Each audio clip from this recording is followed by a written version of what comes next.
Yes, and I respect that. But my client has a championship to contest. So if you want our participation, I'm afraid the concessions are mandatory. Yes, that's fine. Get back to me when you can. Goodbye. No one ever just signs the contract. Anyway, thanks for coming by on such short notice. I just needed to cover a couple of quick things with you before you race.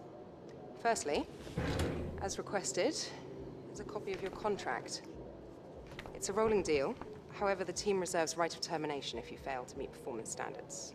You're second driver for now, but work hard, hit your targets, and I'll be able to sweeten the deal.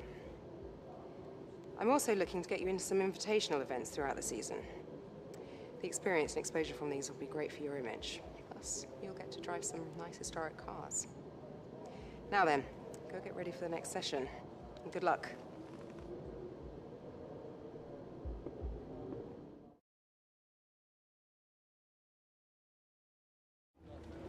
Yes, hello everyone and welcome to my F1 2017 career mode here at Toro Rosso. There's the new contract details there, just saying that welcome to the team and all that stuff. And yeah, I've really been looking forward to this. I mean, it's been a while, you know, like I've been waiting for quite a long time. The past week has been the longest week of my life probably. But going into the laptop now, you can see my helmet there. I've redesigned it a little bit.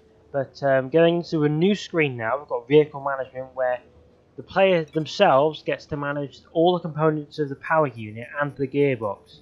So I'm sure I'll be able to take you through that over the course of the career. But without further ado, let's get into the first practice here at Australia.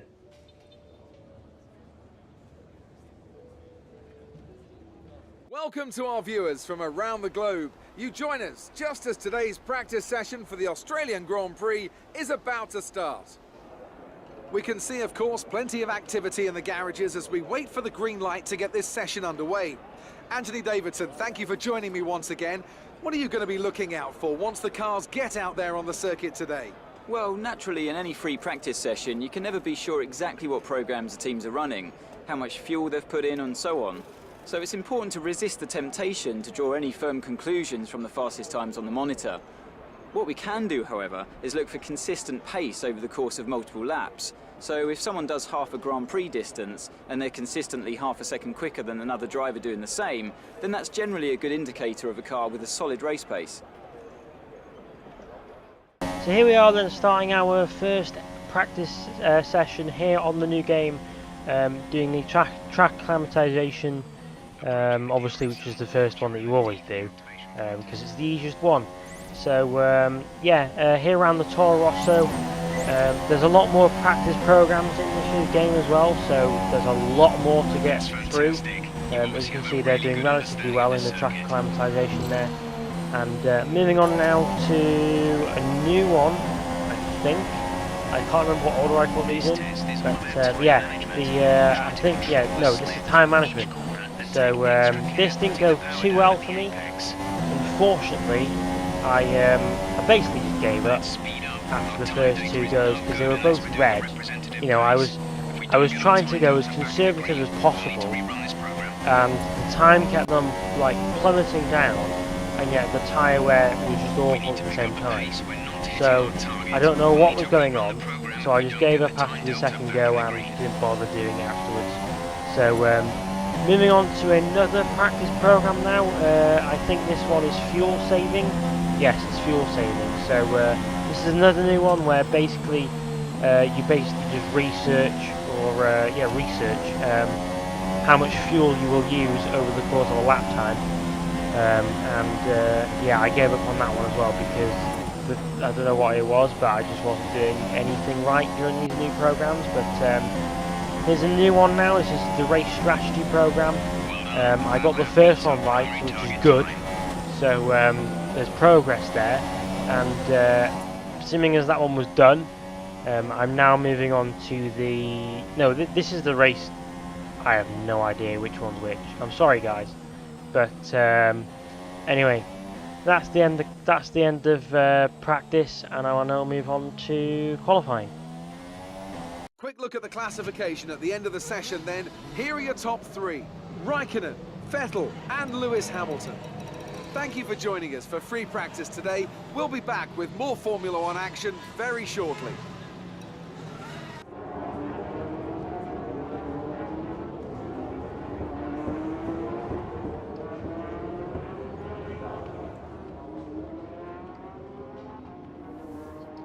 Ah, you got my message. Perfect.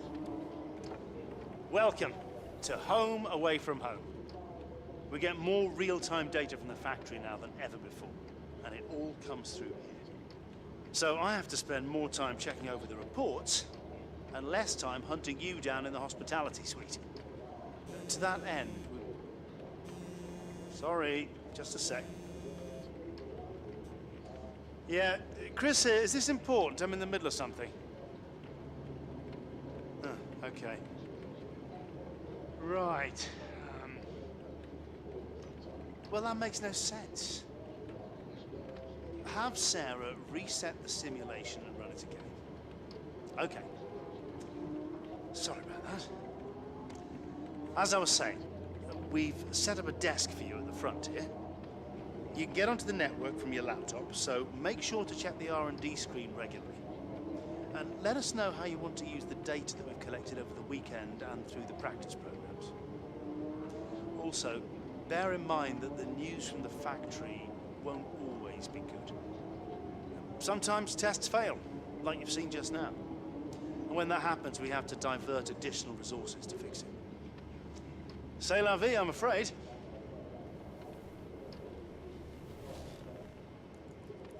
So here is the new R&D section of this new game. Obviously getting some resource points to start me off. Obviously it's going to be quite a lot because it's going to be the first race of the season, and obviously giving me no resource points whatsoever would just be pointless. But moving on to the new R&D tree now. As you can see, it's very big and it looked complicated at first, to me anyway. When I started going through it, it was quite easy to figure out. Like, for example, whenever you go onto one there, the performance graphic on the right is actually the performance comparison of that part of the car. So if you go onto the aerodynamics section, that's the comparison of all the aerodynamics of every car on the grid, not just in general the car. So because the aerodynamics on the Toro Rosso aren't that great, I decided to go with them first. But first, let's find out who our first rival is. Hey, looks like you've got a bit of rivalry going on out there. This is good. Gets people talking about you. Just make sure you outperform them, okay?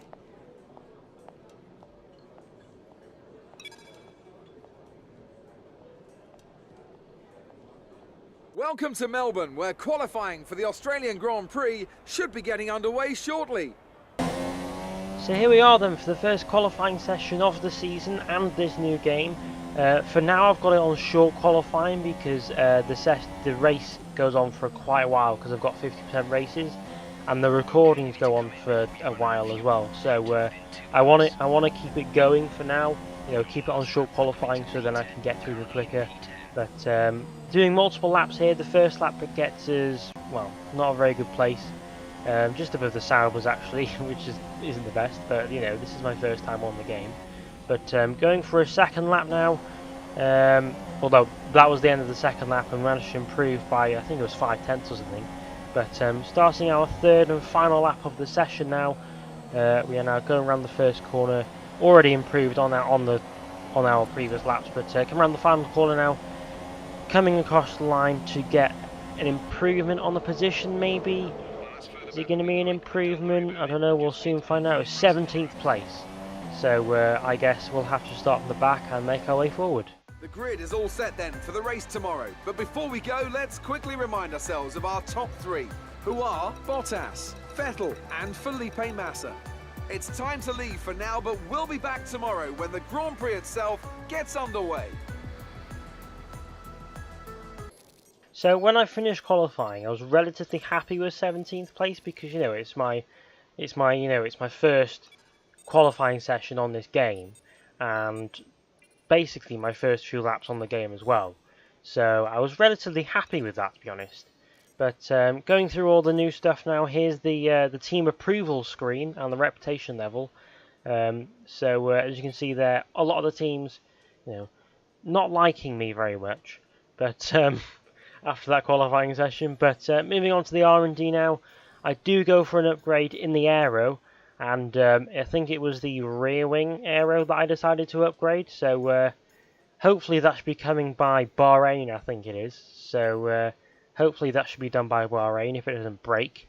But in the meantime, let's get into the first race of this career mode. Let's hope we can do well at Australia.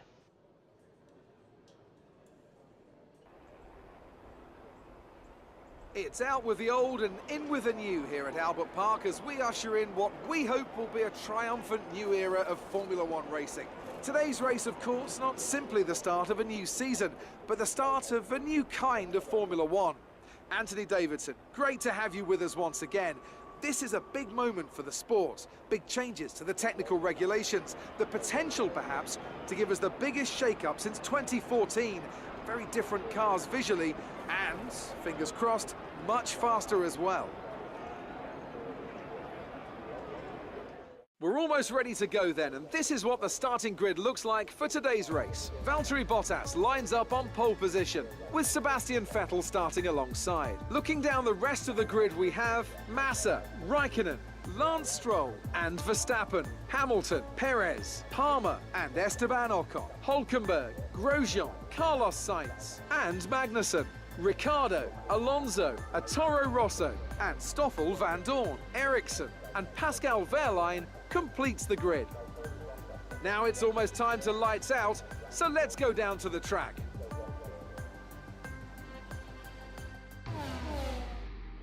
Keep your eyes open on the run to turn 1 and keep it clean. We want to come out in one piece. Good luck. I will try to keep it in one piece, Jeff, but here's the race strategy for this race then. It's going to be a one-stop strategy. It's going to be super softs onto softs. And I did think about changing it to ultra softs, but I felt like a one-stop was, probably the best idea. So I kept what the team said, and hopefully this should get us into the points at least. So here we are then, going on to the formation lap, as the game tells me how to do a manual start, even though I did them in every single race on F1 2016, and they're basically the same. But away we go then for the formation lap, and hopefully from this race I'm hoping for points. I mean, the Toro Rosso should be able to get points. It just depends on who has issues, because I know Ricciardo was quite far down the grid for some reason. I don't know why. Well, there he is on the screen then.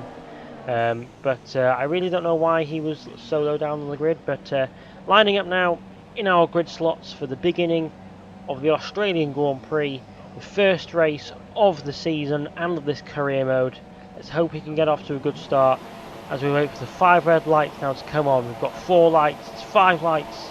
It's lights out, and we go here for the Australian Grand Prix. That's a quick start as Van Dorn gets off to an amazing start. I don't know where he got that launch from, but as we go around the outside of Fernando Alonso now, is he going to possibly squeeze us out? There's a tap there, but we just about get through the first corner there. So it's a great start for myself. I mean, getting 2 positions there from a McLaren and someone else, but we dive down the inside of Ricciardo. He holds it round the outside, and that is what I like to see from the AI. I mean, well done, Codemasters. They've improved the AI quite a lot on this game, and it's quite good. But we dive it down the inside of my teammate and Ricciardo, and Sainz is going to hold it in there. I mean, this is what I like to see from the AI. Holding it around the outside and holding it against me in a battle, So that's what I like to see. But moving on now to lap 6 of the Grand Prix, we've got Romain Grosjean, I think that is, going for a move on Hülkenberg. Are they going to hold each other up massively here? I hope so, because then I can capitalise on whatever error they most likely make. So as we take an alternative entry into that corner, try and get a better exit, but Grosjean and Hülkenberg are still side by side. I mean, this is an amazing battle, and the Haas car manages just about to get in front of the Renault, and now I go down the inside of Hülkenberg with DRS, and that's another position made there. So moving on to lap 7 now, the next lap. We've got people making pit stops, people who started on ultra softs, I'm assuming. So that will move us up to 8th place, I think that is. So we're in the points. So this has been a good start from myself in this Grand Prix. I did notice that at the beginning when I was actually, because I was actually quite slow at the beginning of Grand Prix. In case you're wondering, I'm running on 105 ultra difficulty.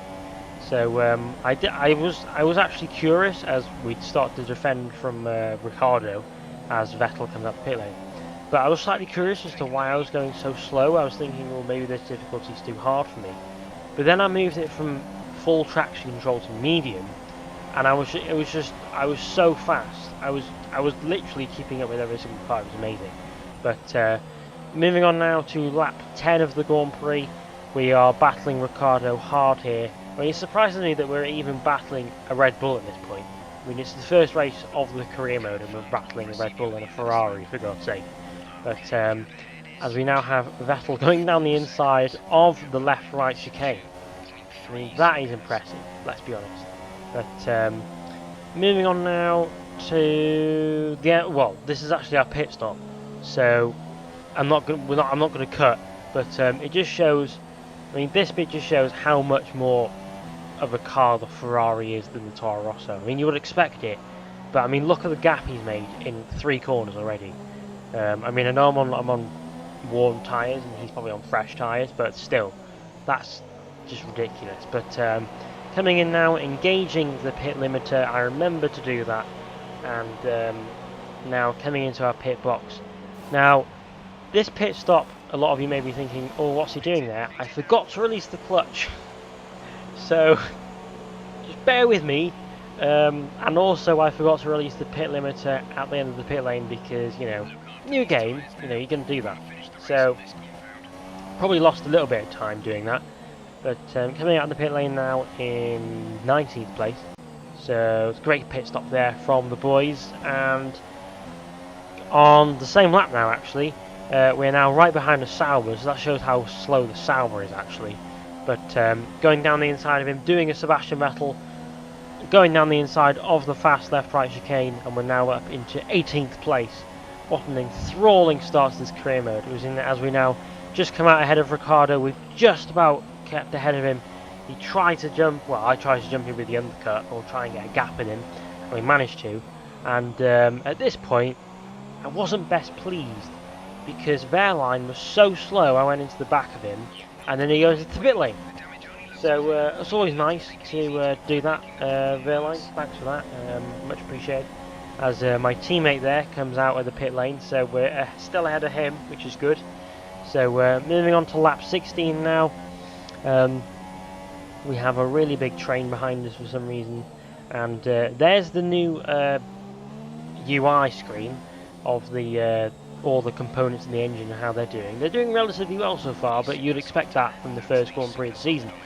But coming down the pit straight again now, we now have Verstappen who's made a pit stop ahead of me, and Massa has just made his pit stop and he's come out just ahead of me. And I was thinking maybe I should overtake him because, you know, I'm in his slipstream, and you know, why not? So I go for a move, and amazingly, I get past him. So we're now ahead of a Williams, but I'm going to assume not for long, as we now cut on to lap 19 with well, lap 20 now with 9 laps to go, and we're now side by side with Massa, and he's held it in, fair play. He's holding it around the outside and now the inside, and now he's just got the straight line speed because he's in a Williams, and that's the end of that battle. So and that was it for the rest of the race really, apart from this bit on the last lap where Carlos Sainz decided to try and go around the outside of me, around this corner. I don't know what corner it is, but coming around the final few corners now towards the end of our first race in Toro Rosso and our first race in career mode as we do a massive lockup, and coming around the final corner now in 8th place with a broken front wing and very old tyres. I'm very happy with that recovery drive. That's the end of the race. We'll see you in Park Ferme.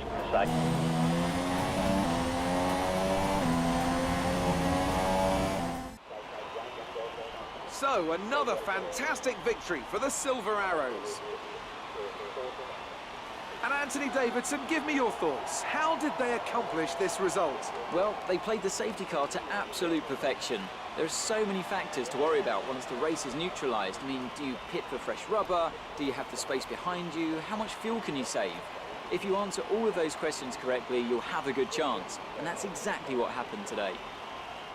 So as I say that, we can see the drivers coming out now to collect their trophies. It's yet more silverware to take back to their base in Brackley after another excellent Grand Prix.